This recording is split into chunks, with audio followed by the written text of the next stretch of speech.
Muy buenos días, querida congregación.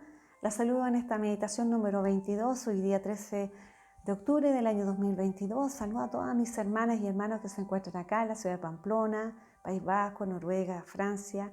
También en todos los lugares que estén viendo esta meditación, sean bienvenidos y bienvenidas. También les saludo junto con les saludo a mi esposo y me presento, por supuesto, para quienes no me conocen, soy la hermana Damaris Jofré y les invito al tema de hoy que nos habla de una triste consecuencia de abandonar el temor a Dios. La palabra se encuentra en 1 Samuel capítulo 4, los versículos del 14 al 22, pero yo voy a leer solamente el versículo 17. Y el mensajero respondió diciendo: Israel huyó delante de los filisteos y también fue hecha gran mortandad en el pueblo. Y también tus dos hijos, Ofni y Fines, fueron muertos, en el arca de Dios ha sido tomada. Amén. Le doy las muchas gracias a mi Señor porque me concede la vida y también tener la oportunidad de llegar a vuestros hogares a través de esta meditación. Ya hemos visto el libro de Samuel con otras temáticas muy importantes e interesantes para nuestra vida espiritual, pero hoy nos vamos a enfocar principalmente en el temor a Dios. Primeramente, el temor a Dios no es lo mismo que tener miedo, no es tenerle miedo a Dios, es tener un celo autoaplicado a nuestra propia vida. Muchas veces cometemos el error de que miramos los demás, miramos cómo visten, qué hacen, cómo actúan, miramos sus vidas, cómo llevan su vida y solamente nos concentramos en eso. El problema es que esto genera muchas veces conflictos y también problemas dentro de las congregaciones, también genera problemas en las mismas familias. Y lo más terrible es que esto también conlleva al pecado de la murmuración. No olvidemos que nuestro Señor nos dice: no juzguéis y no seréis juzgados, y con la misma vara que medís, seréis medidos. Por lo tanto, lo que Dios requiere es que nosotros tengamos un temor, es decir, un celo autoaplicado. Es decir, que tengamos la responsabilidad, primero amemos a Dios, y que segundo, tengamos la responsabilidad y ese respeto hacia Dios, de hacer aquellas cosas que solamente le agradan a nuestro Señor. No olvidemos que la palabra del Señor nos dice: el principio de la sabiduría es el temor a Dios. Es verdad, muchas veces es difícil llevar una vida bien delante de Dios, es difícil. Sin embargo, es porque tenemos debilidades como seres humanos y hay que entender eso. Pero no obstante, tenemos la posibilidad de que esto se pueda solucionar a través del temor de Dios. No hacerlo por la amenaza a los padres, a la madre, no hacerlo por la amenaza, lo que dijo el hermano, la hermana, o lo que dijo el predicador, la predicadora. No, sino que hacerlo por mí mismo, hacia mí, porque estoy mirándome hacia mí mismo, estoy teniendo un temor. Es decir, como decíamos anteriormente, ese autoaplicado, ese celo autoaplicado. Por lo tanto, es importante que nosotros ahora tengamos conciencia de cuál es nuestra naturaleza, porque esto es muy importante. Si tenemos conciencia de quiénes somos, por ejemplo, ¿somos templo de Dios? ¿Somos realmente luz? ¿Somos realmente hijos verdaderos de Dios? Que podamos decir con plena seguridad, porque la palabra del Señor dice que Dios es santo. Y dice: sé santo como Dios es santo. Por lo tanto, la vara está bastante alta y bastante complejo.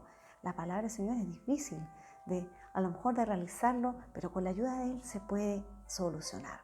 Es importante entender que también, si estamos conscientes entonces de nuestra naturaleza y de que somos hijos de Dios, nosotros vamos a poder ahora autoaplicar este celo en nosotros mismos y vamos nosotros mismos a limitarnos a no realizar aquellas cosas que no son agradables ante los ojos de Dios. Por ejemplo, voy a poner un ejemplo muy práctico, muy simple. Acá mismo en España están las hijas del rey. Ellas no actúan de la misma manera que actúan los otros jóvenes, chicos o chicas de su misma edad. Esto no es porque existan restricciones o prohibiciones, más bien es porque ellas están muy conscientes de lo que ellas son, de que ellas son hijas del rey. Por lo tanto, no pueden tener el mismo comportamiento que un chico o una chica de su misma edad que no es hija del rey. Por lo tanto, ellas saben quiénes son, lo tienen claro, son muy conscientes. Lo mismo pasa ahora si lo llevamos al plano espiritual. Nosotros somos hijos del Rey de Reyes y por lo tanto vamos a tener ese actuar. Sabemos quiénes somos y vamos a tener conciencia de quiénes somos. Por lo tanto, si tenemos esa conciencia, vamos realmente a hacer lo agradable ante los ojos de Dios y vamos a tener temor. Lamentablemente muchas personas que no tienen temor de Dios, que no van a la iglesia, que no son hijos o hijas de Dios, que no creen en Dios, ellos muchas veces erróneamente creen que en la iglesia existen prohibiciones y restricciones, pero es porque ellos desconocen realmente que estas cosas se hacen porque tenemos y sentimos un verdadero temor a Dios. Este celo autoaplicado en forma voluntaria para tener una vida íntegra ante los ojos de Dios. Recordemos lo que el apóstol Pablo dijo. Él fue muy claro cuando dijo, todo me es lícito, pero no todo conviene. Es decir, podemos hacer muchas cosas, pero no todas nos convienen a nuestra vida espiritual. Por lo tanto, entendemos que si hay cosas que ofenden a Dios, no las vamos a hacer porque ofenden a Dios. Y vamos a evitar hacerlas por temor a Dios. Recordemos que la palabra del Señor nos dice, bienaventurado todo aquel que teme a Jehová. Es decir, que aquella persona que tenga temor de Dios va a ser feliz, no va a ser un cristiano triste. Al contrario, va a ser una persona feliz porque lo va a hacer con contentamiento. Pero si una persona lo hace simplemente por obligación, porque siente que se lo imponen, es porque tendría que pensarse o repensar realmente si realmente está consciente, si realmente es hijo o hija de Dios. Ahora, es importante entender esto bien claro, que si un hijo o hija de Dios está consciente de quién es, va a evitar el pecado.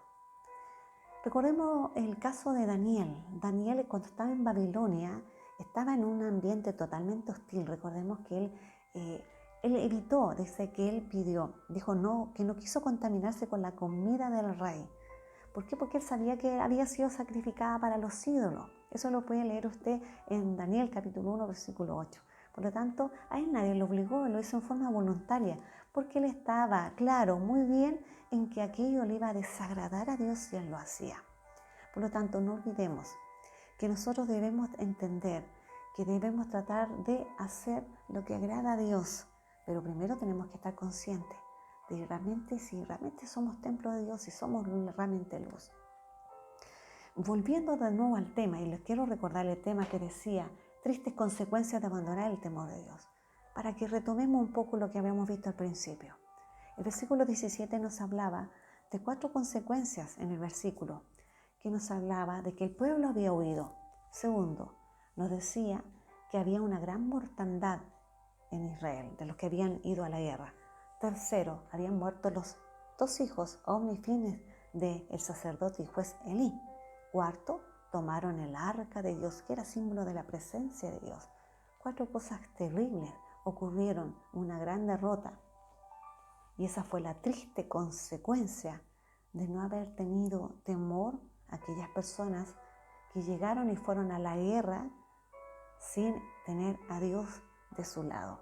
Por lo tanto, los quiero dejar solamente con 2 preguntas, que primeramente me las voy a hacer a mí misma y usted también se las puede realizar si es que lo desea.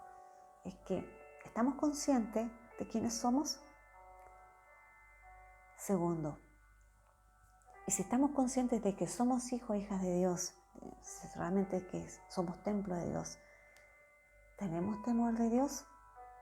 Esas son las 2 preguntas que las quiero dejar y les espero con la ayuda del Señor la próxima semana y espero que sea de utilidad este mensaje y que tenga una bonita semana. Amén.